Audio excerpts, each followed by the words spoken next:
It is Wednesday, May 17th. Welcome to our weekly cult meeting, our magical midweek, our Hermetic Hump Day, our Odin's Day, our Wednesday Adams, our Wizard Wednesday. Channeling in with quantum style through the quantum downs, this is Elf. And Dota. And Bear, what's up? How we doing? Good. I just hello. want to say thank you, Slim, for that musical request. Apparently, the request line on Wizard Wednesday is now open. There's no system that guides it. You just got to be lucky to get your request in. What song was that? I loved it. It was called. Put me It in was good called mood. "I Can't Party." Dota, is that something about Slim that we should know? Can he not party? It resonated with me, actually. I was like, oh, I love this song. I can get it. Just because of the title. Yeah, exactly. No, Slim, it seems to me Slim can party just fine. Okay. All right, we have a huge show ahead of us today. I have a feeling we might go over time, which is great, because I want to give. Well, I mostly just want to talk about story and the large lore machine and the Loracle.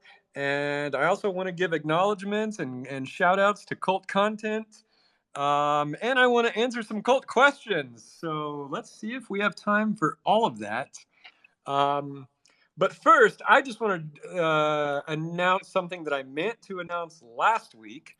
And that is the winners of the Forgotten Worlds Minecraft Tower Building Contest by Merlin.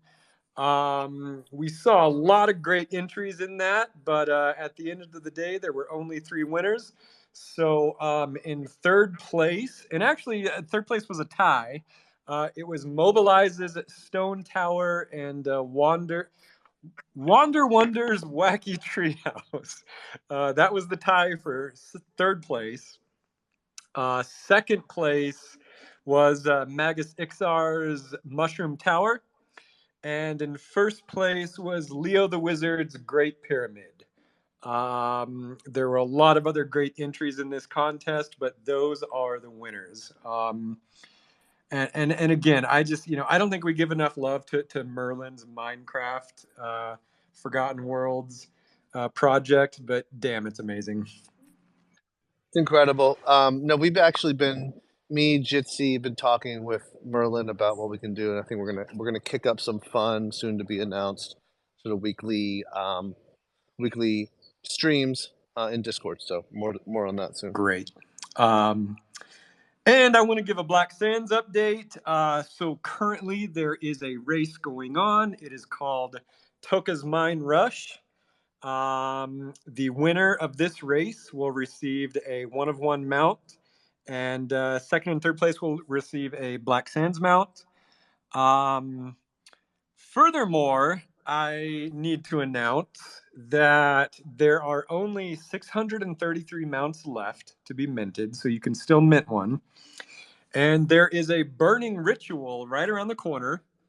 And I think that it has been confirmed as indisputable established fact that whoever holds the most mounts when they mint out get to give Legatus a haircut at the next wizard gathering. So yeah, there's your incentive right there to mint some. I want to shave his head. Yeah, well, Bear, you got to go mint the most amounts. All right, there we go. Easy. And I'm gonna open up my tree boxes, and we're gonna roll. We're gonna play Forgotten Runes TCG, get some more points. Exclamation event. Yeah, and I just want to reiterate, it is definitely confirmed that you get to give Legatus a haircut if you win. Okay. Let's move on to a few cult questions. Let's see.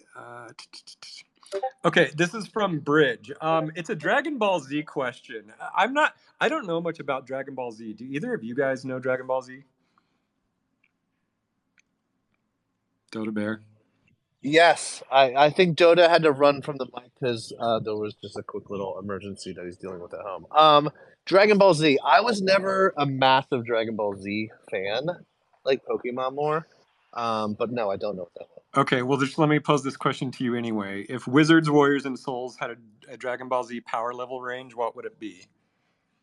Well, I don't even know the sliding scale Oh of the wait, power oh range. wait. Can you give me some numbers? Here's Bridge. Bridge is the one asking this. I'm just gonna say over 9,000, obviously. Bridge, do you have some extra context? Just for the record, that was for a friend. Like I don't know much about Dragon Ball Z either. Okay. No, I was asking for a friend. Oh, okay. Yeah. Tell your friend over 9,000. Cool. Yeah, that makes sense. Like Warriors under 10, Wizards above 10, and Souls are basically Frieza level, Majin Buu. Like no, I don't know anything about it. Sounds like you know more about DBZ than me and Bear. But I'm asking Chat GPT right now. Okay. Okay, and then Snoop Dogg was asking for a little bit of lore behind the XYZ. This is a location that is mentioned in the Souls collection, and I actually wrote a little piece in the Wikipedia about it. And so I will just say that the XYZ is an immaterial dimension beyond the boundaries of our physical reality. But what makes it special as opposed to all the other immaterial dimensions is that in the XYZ, there's a specific type of magic which imbues the power of the spoken word. And so many wizards and alchemists and wordsmiths eagerly tap into the XYZ to invigorate the effect of their verbal abilities. Abracadabra is one of the most common incantations used to invoke the power of the XYZ. And that's pretty much all I wrote. And we might get into more of this later, but I've actually been writing a lot recently in the Wikipedia about locations, about familiars, about magical items. I've been having a lot of fun with it lately, but we can get more into that later in the show. Let's see. Tanya is asking, what is your understanding of a wizard who doesn't have a rune? Is there advantages, disadvantages compared to wizards with runes? I don't think there's any advantage or disadvantage. I think to answer that question, I think first we have to answer, well, what does it mean to actually have a rune? And if your wizard has a rune, then that I think that can be seen as either an additive factor or a limiting factor to your wizard. If my wizard has a fire spell and I have a Saturn rune, I imagine like that Saturn rune either limits or exerts great power to your fire spell. And then so what does it mean if you don't have that? Well, you don't have either that advantage or disadvantage. I would say it's really as simple as that from a lore perspective. There may be other like gaming mechanisms or on-chain mechanisms that come into play with or without a rune. But that would be my brief answer. Zenaris is asking about the Forgotten Ruins, Ruins, and if they exist somewhere hidden in the Runiverse. There was a funny back and forth Zenaris and I had. A lot of people interchange the words runes and ruins, often mistakenly so. Are there any forgotten ruins in the Runiverse? I mean, I would say, yeah, they're probably everywhere in the Runiverse, which kind of speaks to the entire ethos of what Forgotten Ruins is about. When we see ruins in our world today, these are places, these are memories of cultures that have long been swallowed by the sands of time. And I would say these ruins are sort of their rune that they put on the door so that we did not forget them. These are places of great cultural significance. They're part of our heritage, and so yeah, I think the Runiverse probably has places like this all over. Yeah, and honestly, you get to see that in the Runeverse game. There's a lot of ruins scattered across the entire world that have been, partially covered up and stuff. So yeah, I think a lot of that lore will come through when the game launches, which is cool. Some of my favorite set pieces are those ruins. For sure. Bridge, you got your hand up? That's cool. I can't wait to see that. I was wondering if we're the Forgotten Ruins, in relation to the timeline, that you threw out quite a little while ago. Aren't we technically the Forgotten Ruins of the Runeverse? You could definitely look at it that way. There is a little bit of distortion in between the past and the future and the present, thanks to Ouroboros. But I think these questions will definitely become clear as Magic Machine puts out more and more storylines, which is actually a good pivot to the next thing that I want to talk about. So yeah, there was a lot of chatter in the Secret Tower. I think it was last Friday, maybe, just about the cult wanting Magic Machine to put out more story content. Really lively discussion. A lot of great things came out of that.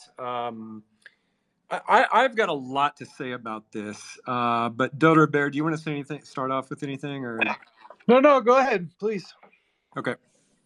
So yeah, I think like my first question was like, are they asking for just like more encyclopedic information about the Runiverse, sort of akin to what you'd find in the Wikipedia, or do you actually want like a more traditional storyline with a plot and some characters like to follow? And based on what I saw in the Secret Tower, it looks like you guys want the latter. You want like a plot-based storyline with characters that we can get invested in and we can follow. And that's great. So far, Magic Machine's answer to this has been we build the base IP. This base IP is based on the collective unconscious, which is like sort of the aesthetic and narrative expression of the monomyth. And then you, since you own these characters, you create those storylines on top of that. And then Magic Machine will take that creative output and put it into these larger media expressions like the comic and the show. But the comic and the show take a while. I get that. And so you all want some stories right now, damn it. It's not enough for me to stand up here on Wizard Wednesday and talk about sort of the ultimate narrative driver of the Runiverse, which is this inevitable moment when the singularity radically transforms our existence, and the phrase "I am my wizard and my wizard is me" becomes real. I want some heroes and villains, buddy. Yeah, exactly. So yeah. So what we need to, what I think you guys want is just more of a more traditional storyline, perhaps digestible in a weekly episodic format. So yeah, great. Let's do it. The next hang up though is what is the format of this storytelling? Is it video? Is it tweet threads? Is it post on Instagram? Is it something else? You all sort of expressed an interest in video content. Obviously, that's the format that takes the longest and the most labor intensive. So I think we'll definitely do some of that, but I think in the immediate we will go back to these story threads on Twitter. We used to do those. Those were super fun. I loved them.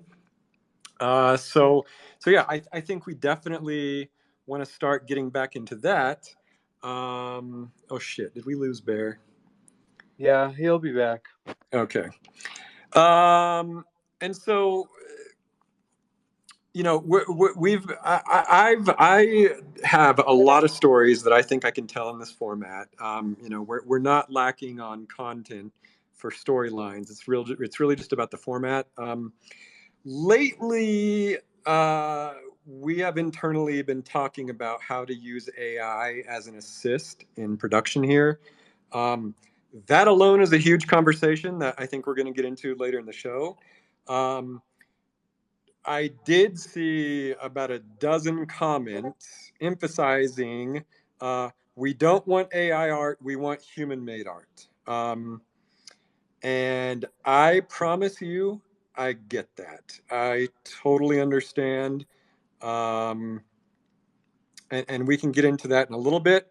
But just to finish this story idea off, I think the next hang up is characters. What characters do we put in these stories? Do we use ones that Magic Machine owns, or do we put cult owned characters in these storylines? And I think now we've settled on, since Magic Machine is telling these stories, it'll be characters that Magic Machine owns, but they will interact with cult-owned characters. The model for this is the comic book, and I think it's a pretty good model. So yeah. So all this is to say is, yeah, I think we're definitely going to do more of this, more of these Magic Machine-driven stories told on a weekly basis. Okay, let me speak to the AI component of this, which will then lead into conversations about the Loracle and the LLM. So yeah, so about a dozen of you mentioned we don't want AI art, we want human-made art. I feel that. The trend that I'm seeing, that we're all seeing on Twitter, is that there's a new AI model that comes out. Like, for example, the Wes Anderson model, it comes out and it's awesome for a few days, and we get to see fun things like the Lord of the Rings through the lens of Wes Anderson, and it's awesome. But then after a few days, the shelf life wears off, and all you see is this oblivious robot making rote copies of a model that it was trained on. You can see the AI artifacts, and we all become Blade Runners looking at replicants. We all know AI art when we see it. And I think, we want to avoid that. I think for me, there's a lot of ways to do this and still maintain the magic of human created art.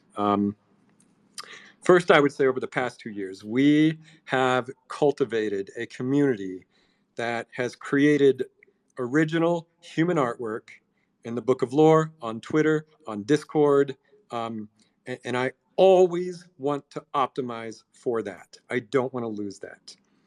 The AI tools are only as good as the data they are trained on, and that data, that lore, that artwork is made by humans. Now, is this me saying don't use AI art to make things? No, absolutely not. Please don't interpret what I'm saying as that.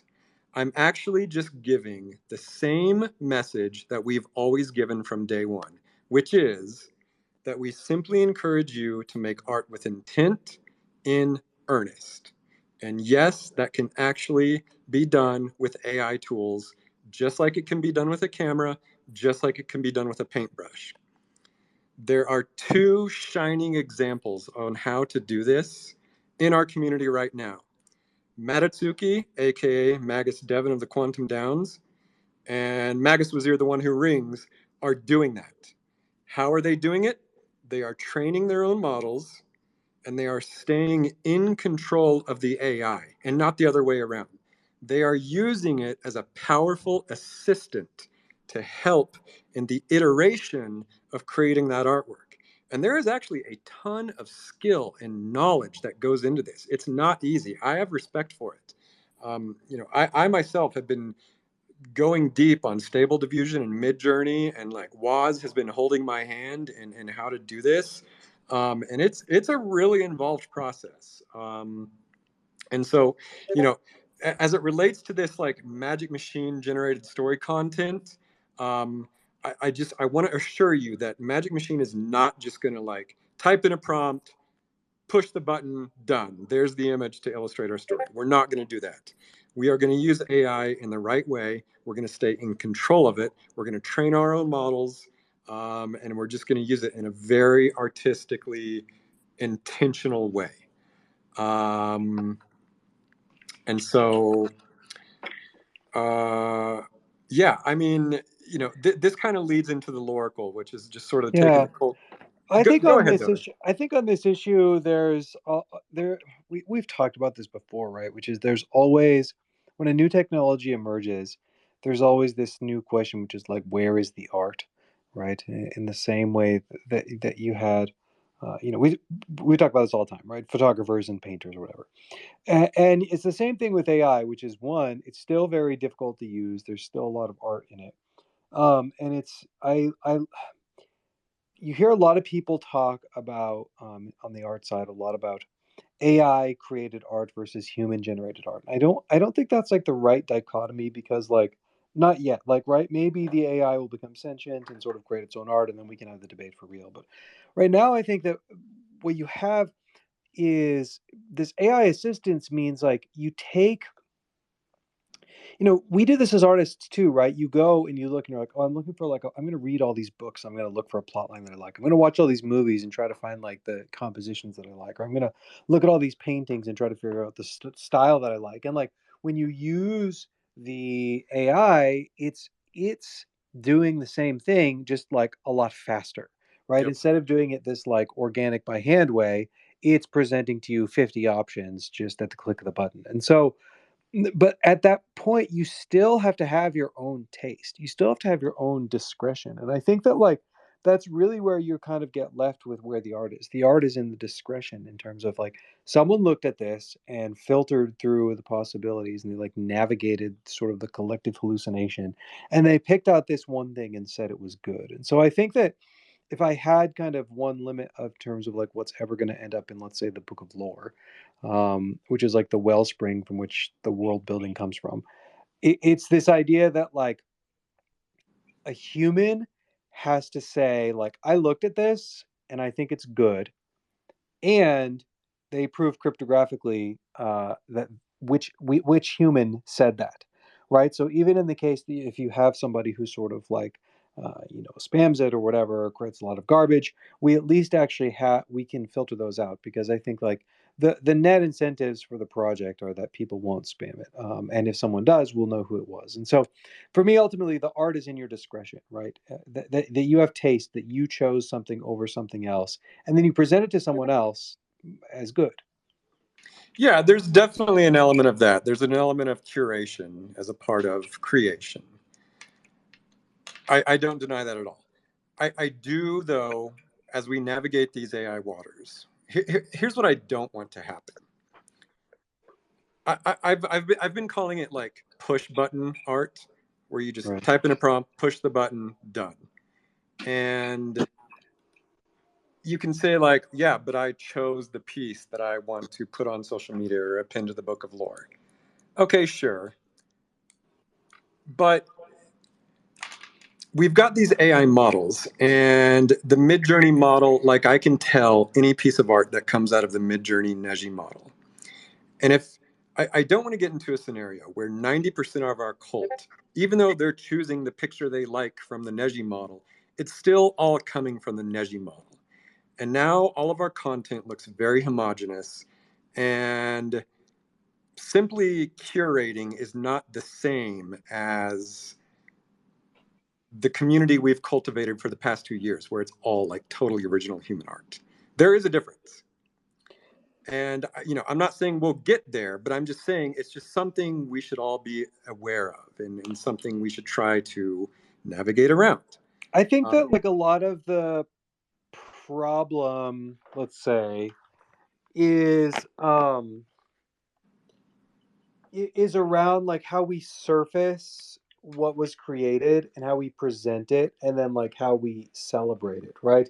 Because imagine sort of a perfectly uh, like a book of lore that has sort of the like a curation features, right, where we can show the ones that the community loves, that we can kind of promote, and the art that isn't like as good sort of gets pushed to the bottom, almost like a feed, right? In that case, it almost doesn't matter so much if someone is like prolific, but they're using sort of generic models. It's the same way of just if like someone is sort of like a poor writer. I think if we have like the right degree of filtering in terms of like what we ingest, then it's not that big of a problem. I don't know if that makes sense. Like I would agree with you. Like I would say let's not encourage everyone just posting, Niji models, but at the same time, I think like I would rather have someone do that than do nothing.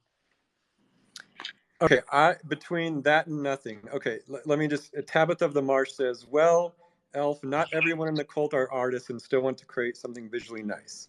Here's Right. my reply to that. Tabitha, you have been making amazing, beautiful, unique pixel art the entire time you've been in the cult. Those pieces are uniquely you. I can look at an image and I know that you made it. If you suddenly start substituting all of your visual output with something from a Niji model, I've lost your voice. I don't know who made that anymore. So my point is like putting your rune on the door means putting your rune on the door. Creating something visually nice, quote unquote, is not better than creating something unique, even if that unique thing has a lack of skill. Yeah.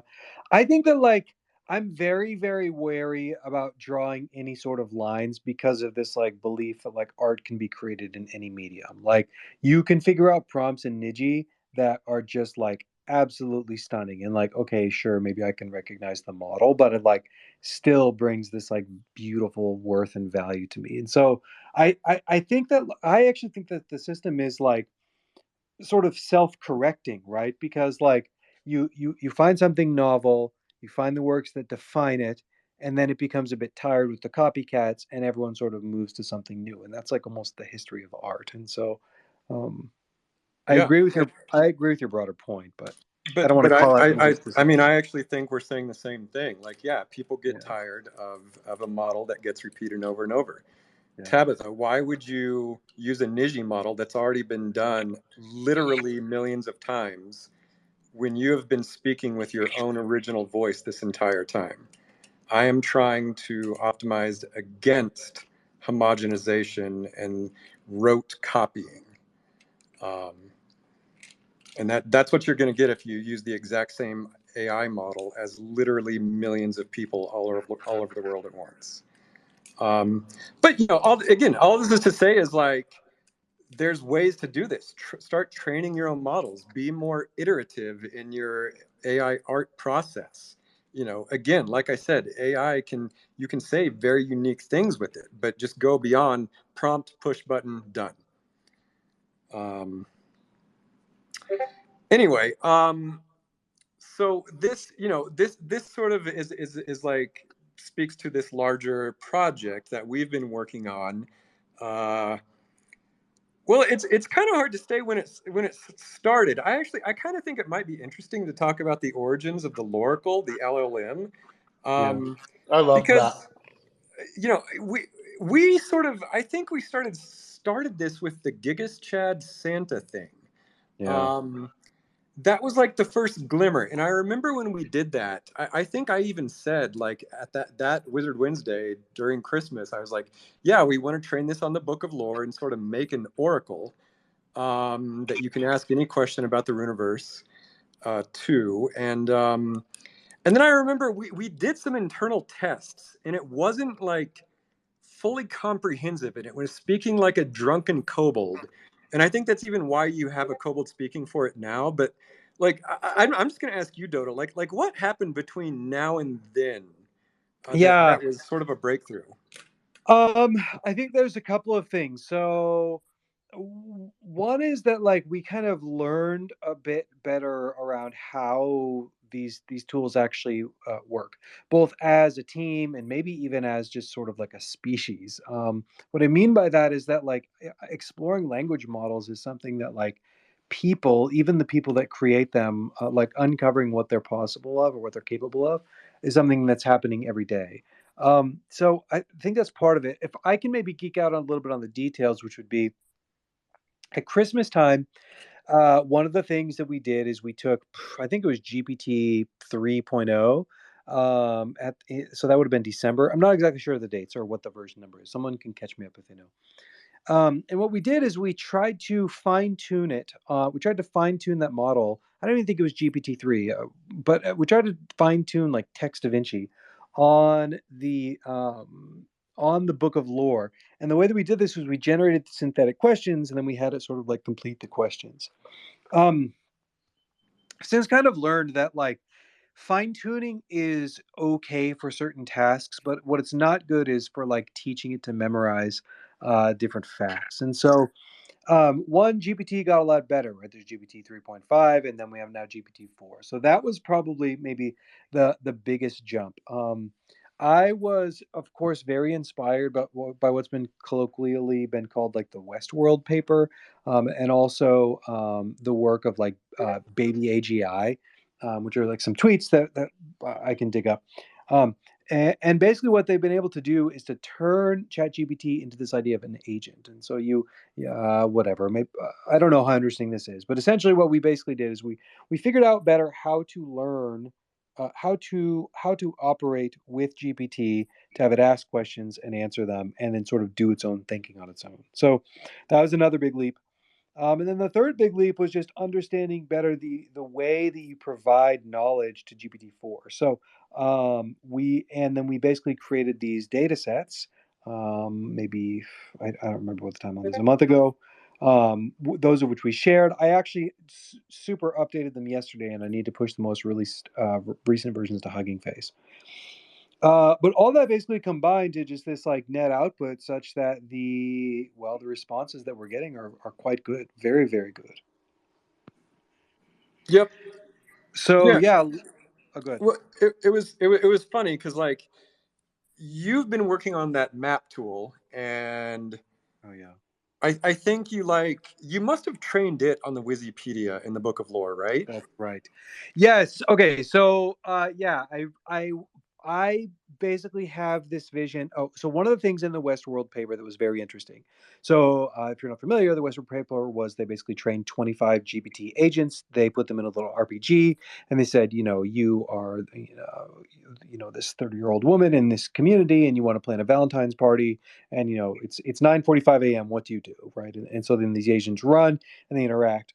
One of the things I was like very excited about that was they actually structured the town as a tree, right? So you basically have like the town as a top level, and then you have the different areas, right? It's Bob's house, Jane's house, the town hall, the grocery store, and then from there you might have, in the grocery store you have like the veggie section, the produce section, the box goods, the checkout, right? And they basically had a tree of all these locations, and I realized, we could actually use that to assist us in help building out the Runiverse.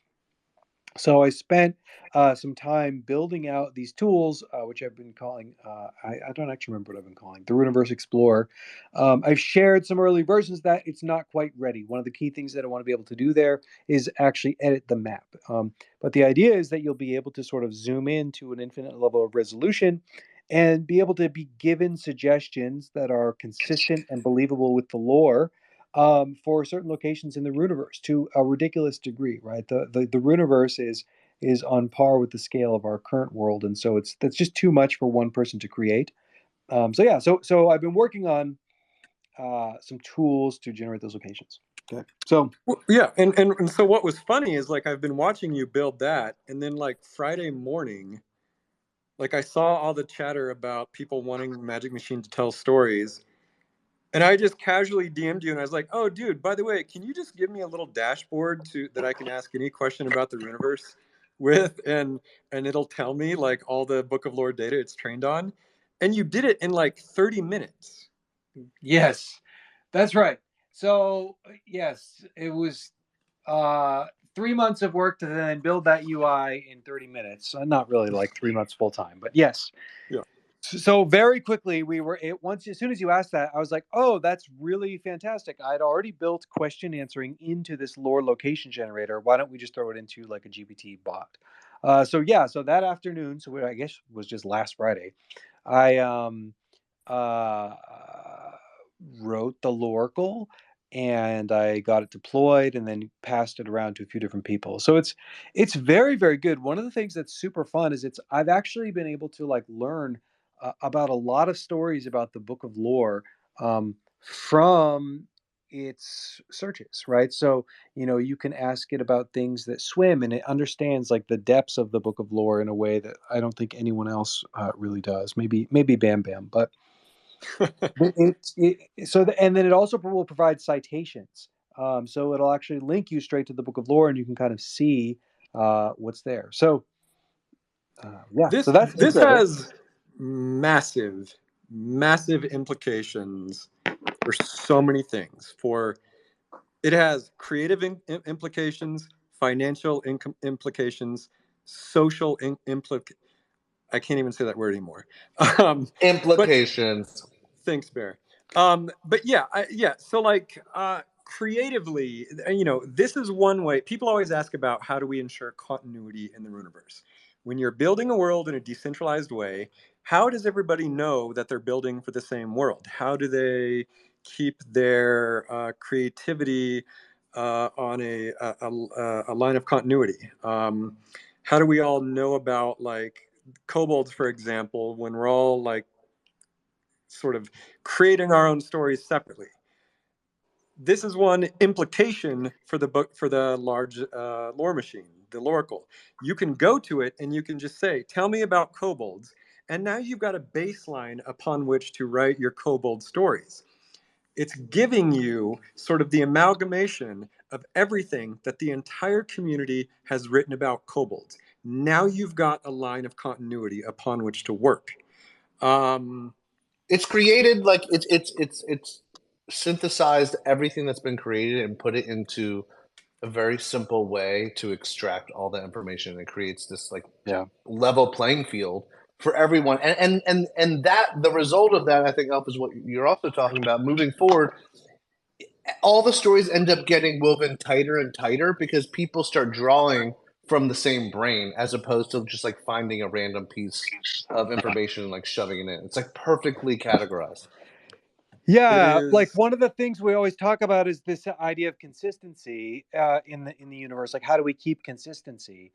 And I've even had people tell me, even my family members, they'll be like, "I want to write my lore, but I don't really know what's been written about in this certain area." And it's this like automatic synthesis tool where we can be like, "Okay, what do you know about how fireworks work in the universe?" Right? And it sort of reads the lore and kind of explores the system there. Like, we can basically have this better understanding of like what the magic system is, how we think about the characters, how they relate to one another, in these really deep ways. Yep. And then what else is super, super amazing about this? Like, this is one thing I've been obsessed with for the past like 5 days now, which is all of this lore can be tracked. It can be attributed to the original creator. This has massive economic implications. Okay, now imagine, let me just spell out like a loop for you. You create a lore, let's call it a lore unit. That lore unit is then put into the large lore machine.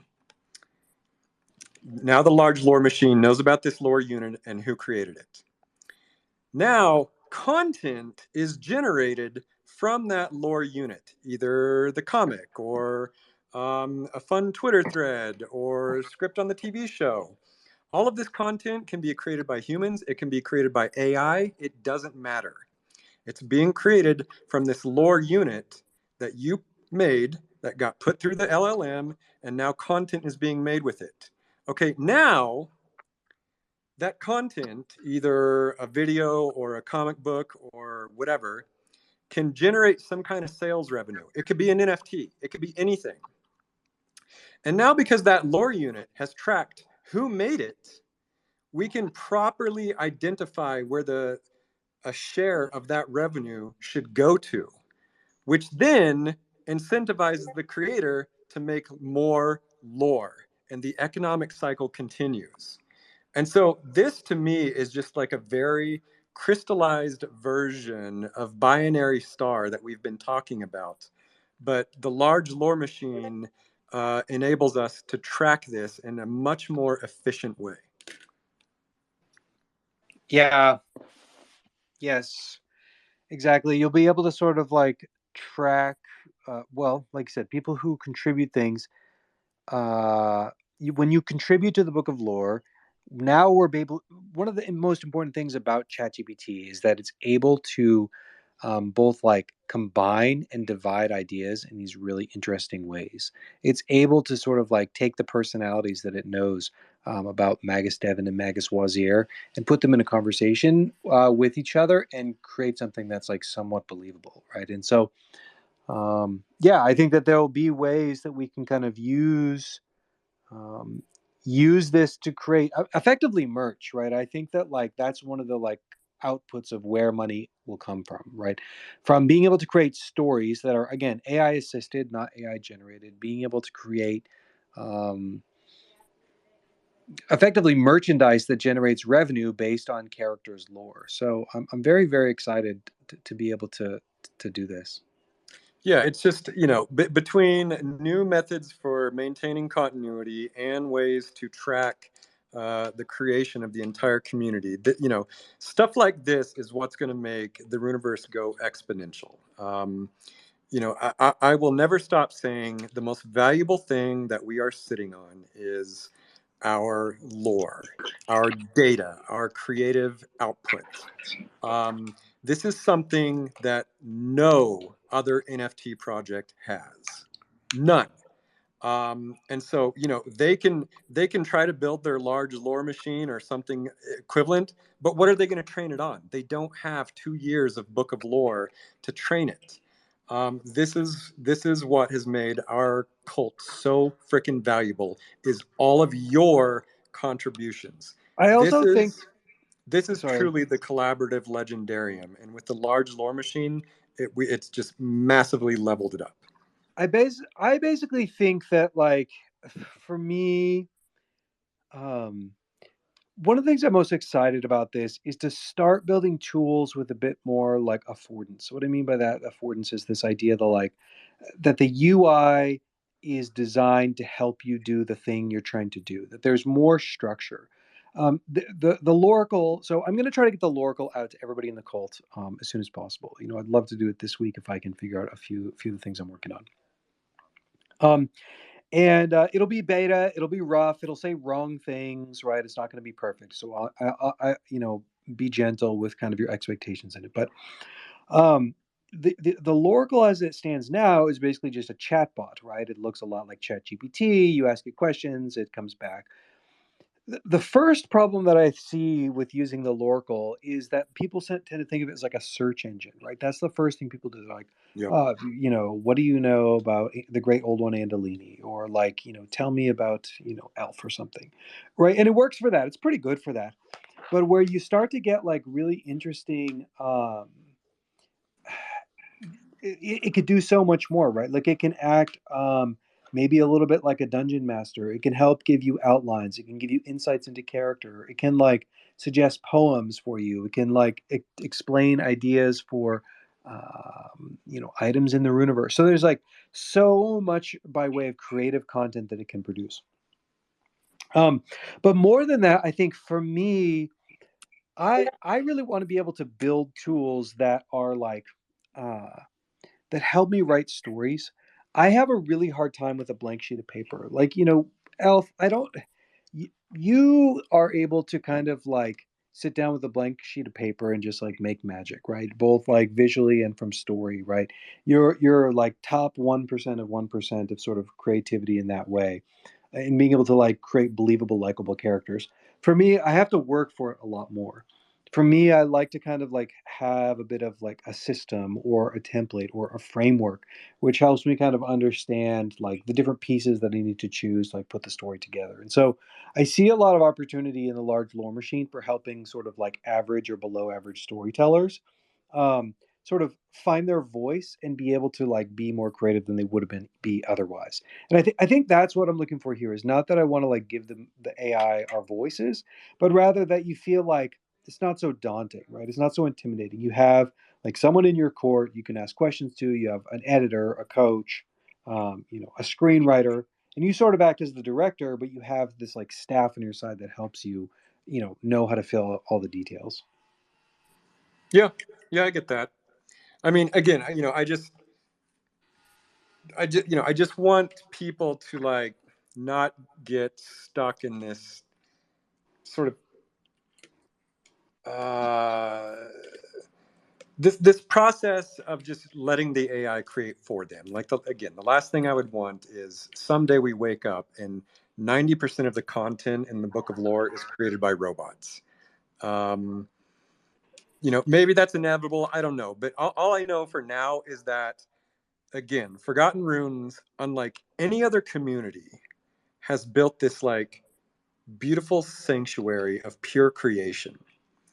And I gave the example the other day of like imagine a chair designer, this like indie chair designer, and he makes this really cool chair. And then IKEA sees it in a gallery and says, I love that chair. I want to mass produce it. Give me the design. We will pump it through our factory. And now 2 million people in suburbia can have that same chair. And it's like, on the one hand, yeah, everybody gets to enjoy the chair, but on the other, it's like now just this homogenous gray ambience across suburbia in all America, and the chair has lost its value because the original creation is gone.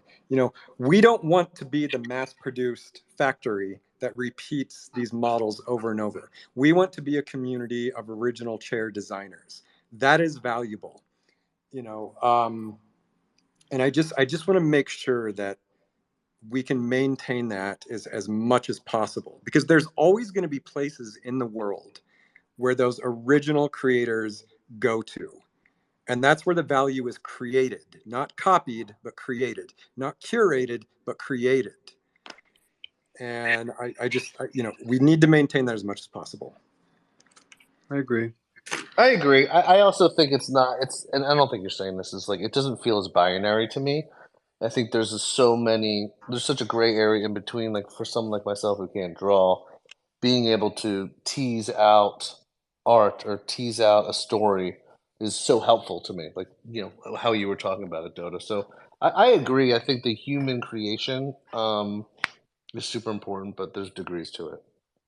Absolutely. I mean, if I was to run with that chair analogy, there's going to be people who take that IKEA chair and then they hack it and they make their own original creation. And like now it's suddenly like, oh, did you, where's the line between creation, curation, original design? Of course, there's going to be a gray area, and it's impossible to talk about this in a black and white way. I recognize that, but if Well, again, but I do think that it's right, which is like we want to create a ground that's fertile for artists, and a place where like artists can make a living creating artwork about Forgotten Runes. Like I think that's always been sort of one of the things that we've wanted.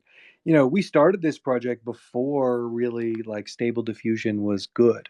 And our community, the economy of sort of like our community commissioning artists, was quite large, right? Okay, maybe it was during a bull market or whatever, but like Forgotten Runes was a place where if you were any artist at all, you could come and there would be someone who would, if you were willing to like draw wizard art, there was someone who's willing to pay you to make wizard art.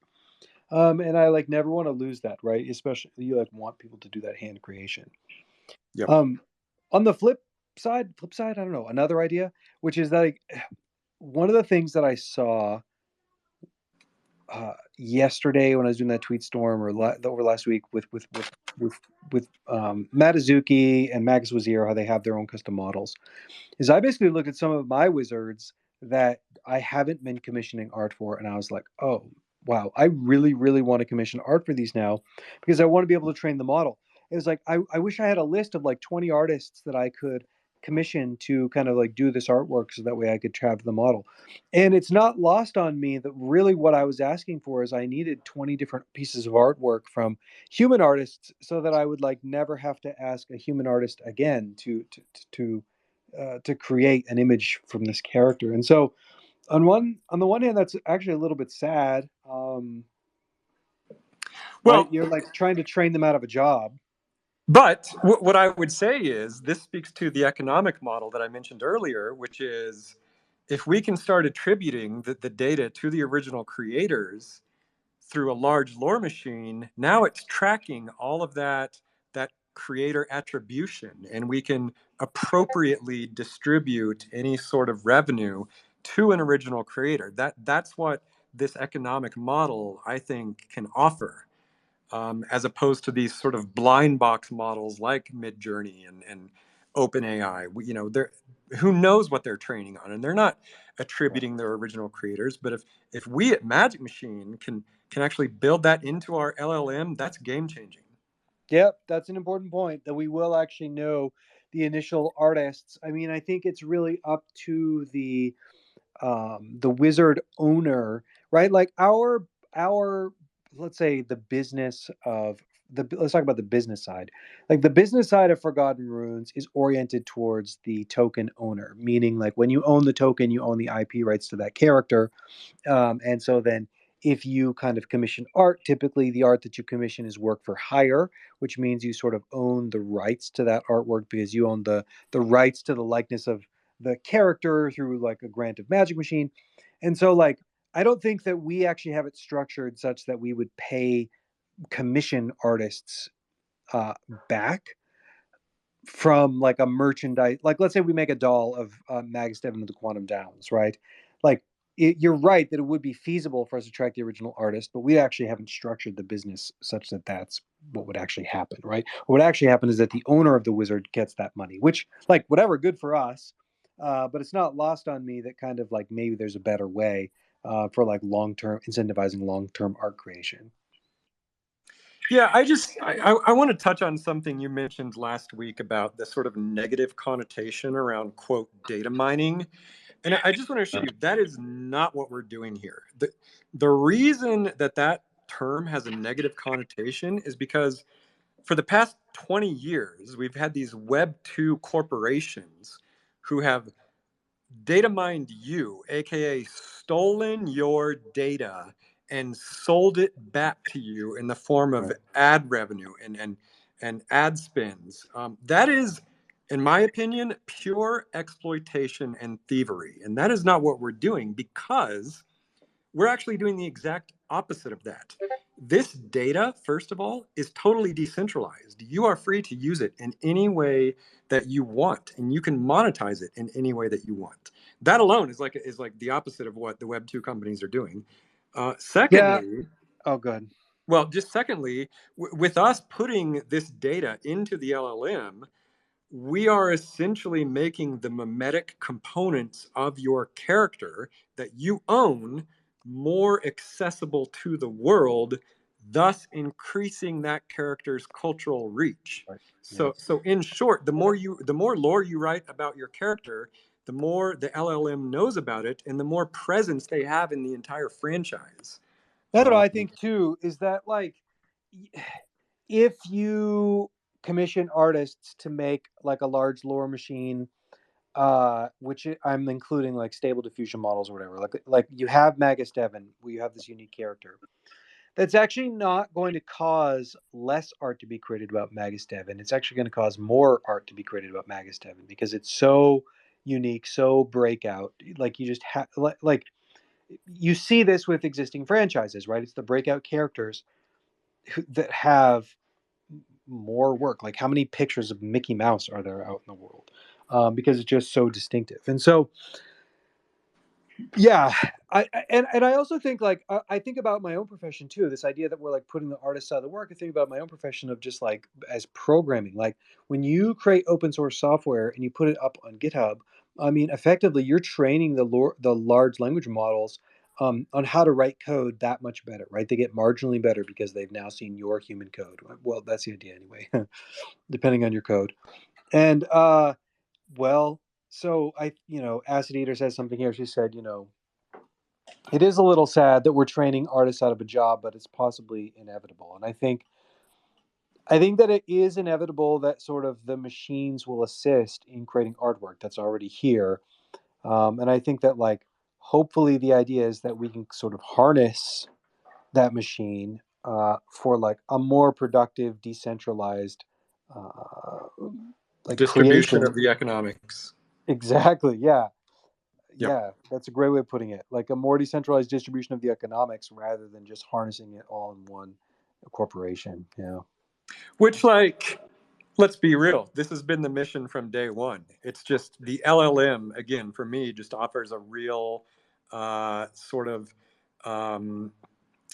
efficient Web3 Yeah, way to do this that wasn't possible before.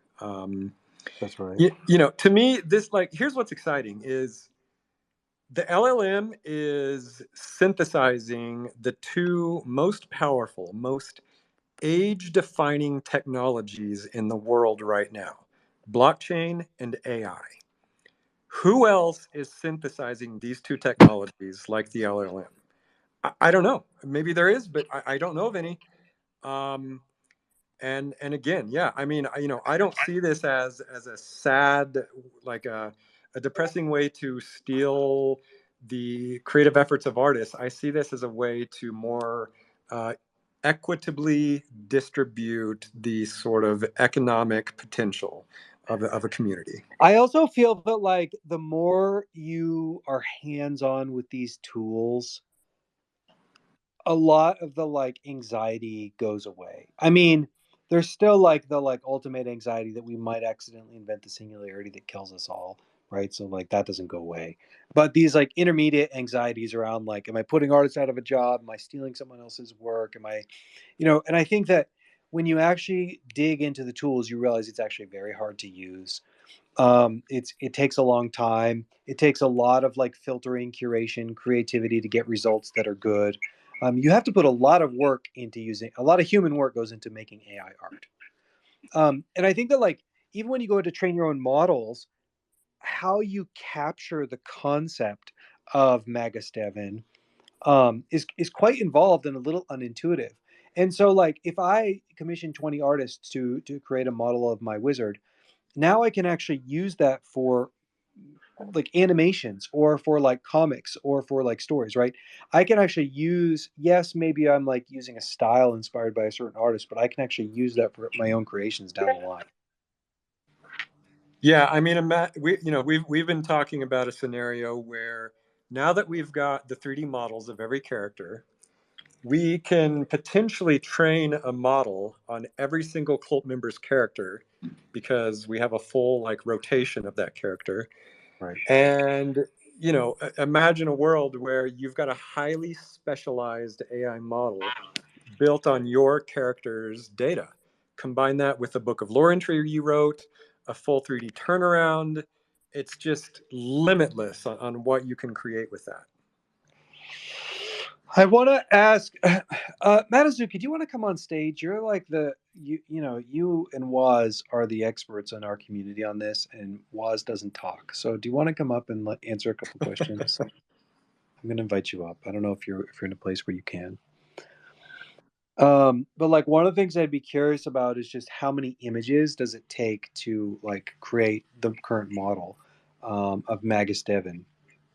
It's funny. I actually asked Waz about that this morning, and so far he only used about 20. Right. Right. Yeah. Hi, Matto. Hi, my internet's kind of spotty right now, so I hope I'm not going to start breaking through. Yeah, I think I've been talking a little bit in Secret Tower about this too, because I know like athletes had a lot of athletes had concern about this too, and I think it is something to be concerned about in terms of like thinking. I agree. Right, I think that, but I also don't think that it's not quite as black and white either, where it feels like like every job is going to be cut, or like artists are going to be kind of left out of the loop or anything. I think that it is a very highly involved process. I think it's very, for me, I feel almost as if it's like Photoshop, where it's like it's a different tool case to use, and like a lot of artists would actually have like a more upper hand on using it, but also it provides tools for people who aren't particularly artists to like be able to like show off their creativity or like create some modifications and such that they otherwise wouldn't have been able to do. I don't think it's going to entirely take away any the ability for artists to be able to thrive either. I think that is just an entirely different medium, and the process of, I think, for me creating like the model that I have with Magastep, I think my intent for it was never at any point like try to like grab from a specific artist. I think I've been